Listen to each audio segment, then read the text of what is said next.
Hi friends, Assalamualaikum. இன்னைக்கு நம்மளோட சேனல்ல ஒரு புது குக்கிங் வீடியோ தாங்க பார்க்க போறோம். என்ன வீடியோன்னு கேட்டிங்கனா பால் கொழுக்கட்டை எப்படி வீட்லயே செய்யறது அப்படிங்கறத தான் பார்க்க போறோம். இப்போ வாங்க எப்படி செய்யறதுங்கறத பார்க்கலாம். அதுக்கு முன்னாடி நம்மளோட சேனலை வந்து Subscribe பண்ணிட்டு பெல் ஐகானையும் கிளிக் பண்ணிருங்க. அப்பதான் நான் வந்து என்னென்ன வீடியோ போடுறேன் அப்படிங்கறத வந்து உங்களுக்கு வரும் நோட்டிஃபிகேஷன்ல. இப்போ வந்து இடியப்ப மாவு இருக்குல அது பவுல்ல வந்து 1.5 பவுலுக்கு வந்து போட்டுக்கோங்க மாவு.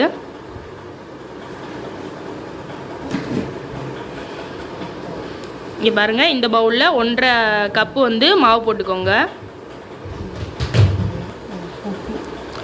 உப்பு வந்து தேவையான அளவு போட்டுக்கோங்க.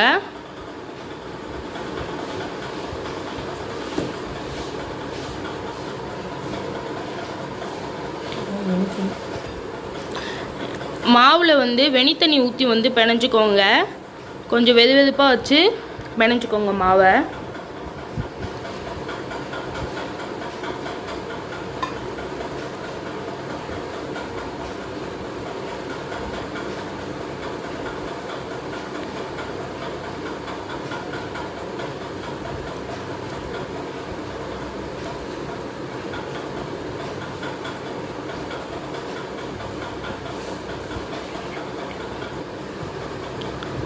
சப்பாத்தி மாவு வந்து பிணைவோம் இல்லையா அந்த அளவுக்கு வந்து மாவை நல்லா பிணைஞ்சுக்கோங்க.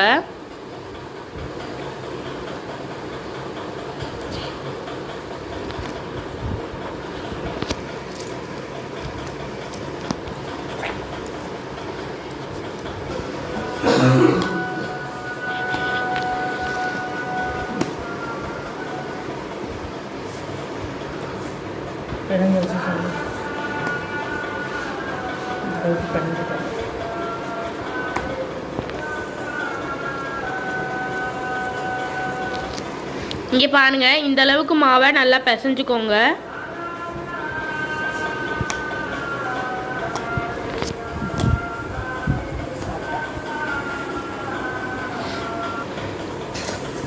சாஃப்டா இந்த அளவுக்கு வந்து மாவை நல்லா பிசைஞ்சுக்கோங்க.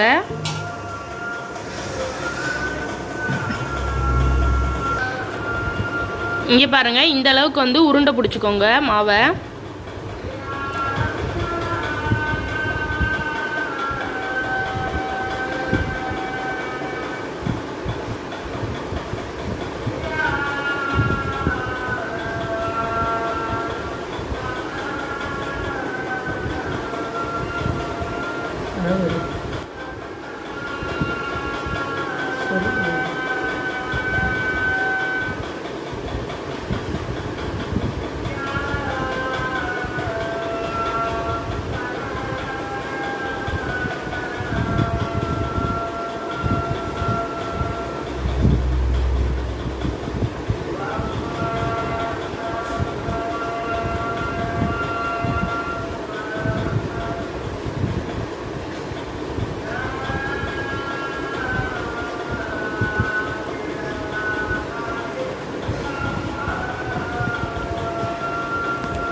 இந்த மாதிரி வந்து எல்லா மாவையும் வந்து உருண்டை உருட்டி வச்சுட்டு அப்புறமா வந்து காட்டுறேன் வீடியோவில்.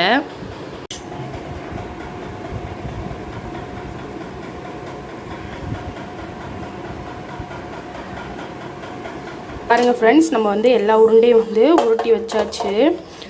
பாருங்கள், இதை உருட்டுறதுக்கே கொஞ்சம் டைம் ஆயிடுச்சு. உருட்டுறதுலேருந்து வந்து கொஞ்சோண்டு மாவு எடுத்து வச்சுக்கோங்க.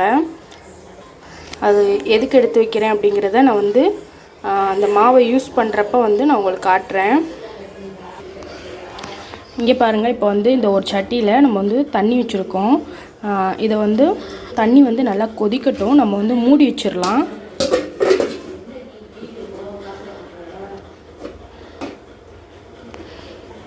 தண்ணி வந்து கொதிக்கிறதுக்குள்ளேயும் நம்ம வந்து தேங்காய் வந்து இந்த மாதிரி நறுக்கி வச்சுருக்கோம். இது எதுக்கு அப்படின்னு கேட்டிங்கன்னா, தேங்காய் பூ வந்து துருவி கூட நீங்கள் வந்து போட்டுக்கிறலாம். இந்த மாதிரி திருவியும் எடுத்துக்கிறலாம். அப்படி திருவ முடியாதவங்க வந்து இந்த மாதிரி மிக்சி ஜாரில் வந்து ஒரு பல்ஸ் கொடுத்திங்கன்னா அது வந்து பூ மாதிரி தேங்காய் பூ மாதிரி வந்துடும்.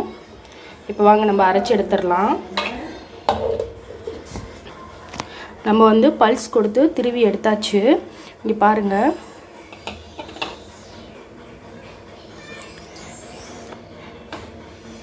இங்கே பாருங்கள், இந்த அளவுக்கு வந்து பூ மாதிரி திருவி எடுத்துக்கிட்டால் போதும். ஒரு 3 பல்ஸ் வந்து சும்மா லிமிட்டடாக, அதாவது கொஞ்சம் கொஞ்சமாக கொடுத்து எடுத்திங்கனாலே இந்த மாதிரி வந்து அரைச்சி எடுத்துடலாம்.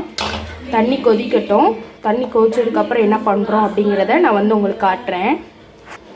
பால் கொழுக்கட்டை வந்து ரொம்பவே நல்லது உடம்புக்கு.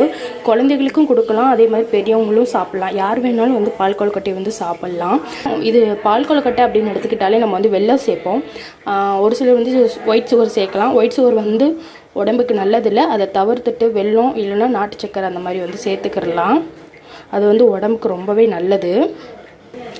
குழந்தைங்களுக்கு வந்து நீங்கள் அடிக்கடி செஞ்சு கொடுத்தீங்கன்னா பால் கொழுக்கட்டையை அவங்க வந்து விரும்பி சாப்பிட ஆரம்பிச்சிருவாங்க. இங்கே பாருங்கள், தண்ணி வந்து நல்லா கொதிச்சிருச்சு. இப்போ வந்து நம்ம கொழுக்கட்டையை வந்து போட ஆரம்பிச்சிடலாம்.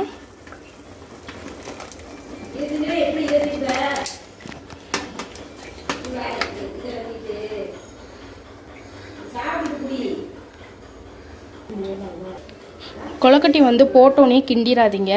அதுவாக வந்து மேலே வந்து வெந்து வரும். நீங்கள் அப்படி கிண்டிட்டிங்கன்னா அது உடையிறதுக்கும் வாய்ப்பு இருக்குது, கரையிறதுக்கும் வாய்ப்பு இருக்குது.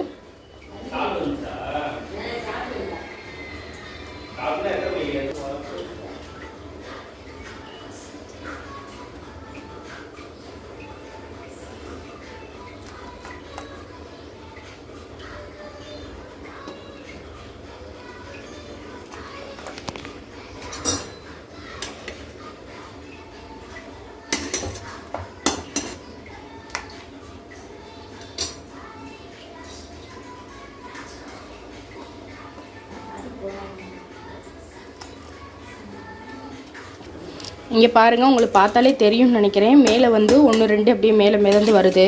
இந்த மாதிரி தான் வந்து எல்லா கொழுக்கட்டையும் மேலே மிதந்து வரும்.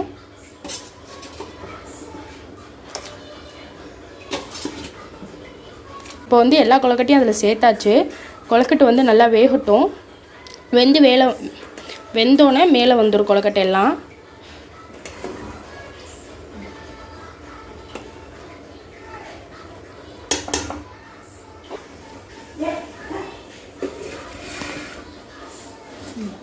இங்கே பாருங்கள், கொதிக்க ஆரம்பிச்சிருச்சு. இப்போ உங்களுக்கு பார்த்தா தெரியும்னு நினைக்கிறேன். மேலே எல்லாமே வந்து கொழுக்கட்டை வந்துக்கிட்டு இருக்கு. வெந்து நல்லா மேலே வந்துகிட்ருக்கு.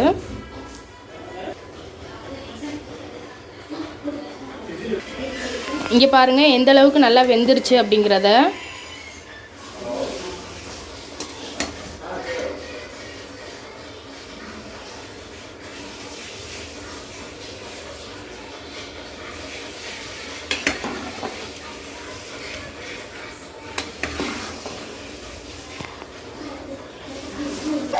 இப்போ வந்து நம்ம சர்க்கரை சேர்த்துக்கலாம், நாட்டு சர்க்கரை.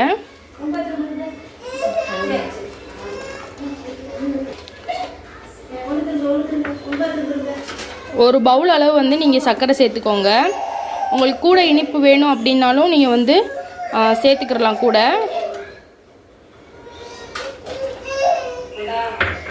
பாருங்கள், நம்ம வந்து ஒரு பவுல் போட்டிருந்தோம் இல்லையா, அது வந்து சர்க்கரை பத்தலை. அதனால இன்னும் ஒரு அரை பவுல் வந்து நம்ம சேர்த்துருக்கோம்.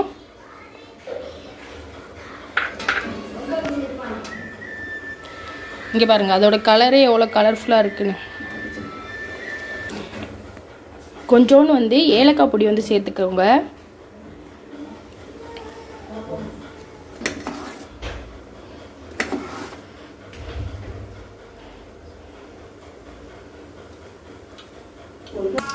இங்கே பாருங்கள், அப்போ வந்து நான் மாவு கொஞ்சோன்னு எடுத்து வச்சுக்கோங்கன்னு சொன்னேன் இல்லையா, அந்த மாவு வந்து இந்த மாதிரி கொஞ்சோன்னு தண்ணி ஊற்றி நல்லா பிசைஞ்சுக்கோங்க.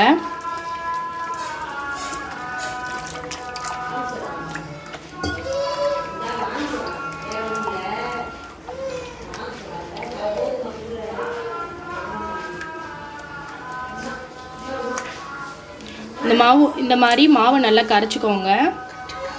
கட்டி விடாமல் நல்லா கரைச்சிக்கோங்க.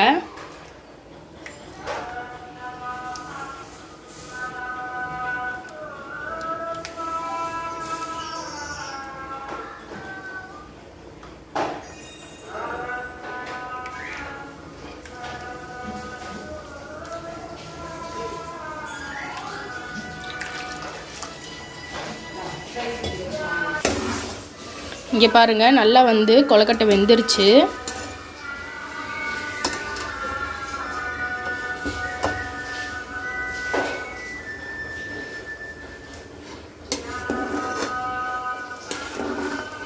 இப்போ வந்து நம்ம கரைச்சி வச்சுருந்தோம் இல்லையா, அந்த மாவு வந்து நம்ம ஊற்றிடலாம்.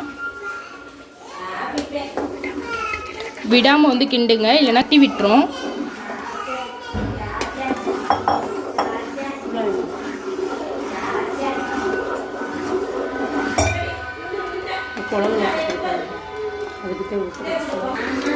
நம்ம வந்து இந்த மாவை கரைச்சி ஊற்றணும் இல்லையா, அது எதுக்குன்னு பார்த்தீங்கன்னா இந்த மாதிரி நல்லா கொலன்னு இருக்கும். அதுக்காண்டி தான் நம்ம வந்து மாவை வந்து கரைச்சி ஊற்றுறோம்.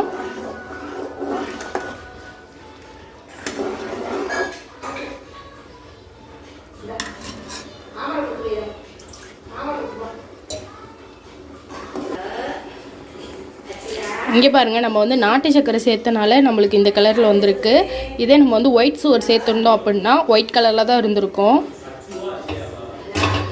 உங்களுக்கு ஒயிட் சுகர் சேர்க்கணுன்னா உங்களுக்கு ஒயிட் சுகர் சேர்த்துக்கோங்க, அது உங்களோட விருப்பம் தான். ஆனால் நாட்டு சக்கரை சேர்த்தா ஹெல்த்துக்கு ரொம்ப நல்லது. இங்கே பாருங்கள், இப்போ வந்து நம்ம தேங்காய் பூ வந்து திருவி வச்சுருந்தோம் இல்லையா மிக்சி சாரில் போட்டு, அதை வந்து இப்போ சேர்த்துடலாம்.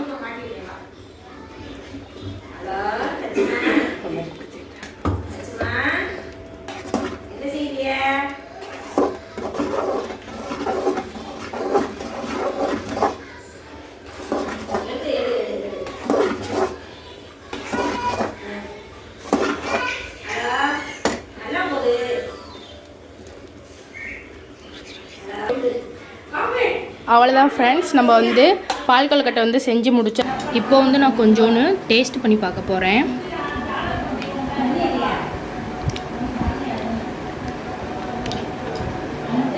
உண்மையாகவே சொல்கிறேன், ரொம்ப டேஸ்ட்டாக இருக்குது. இதை வந்து நீங்கள் கண்டிப்பாக வீட்டில் செஞ்சு பார்த்துட்டு கமெண்ட் செக்ஷனில் மறக்காமல் கமெண்ட் பண்ணிடுங்க. பாய் ஃப்ரெண்ட்ஸ், அஸ்ஸலாமு அலைக்கும். நெக்ஸ்ட் வீடியோவில் பார்க்கலாம்.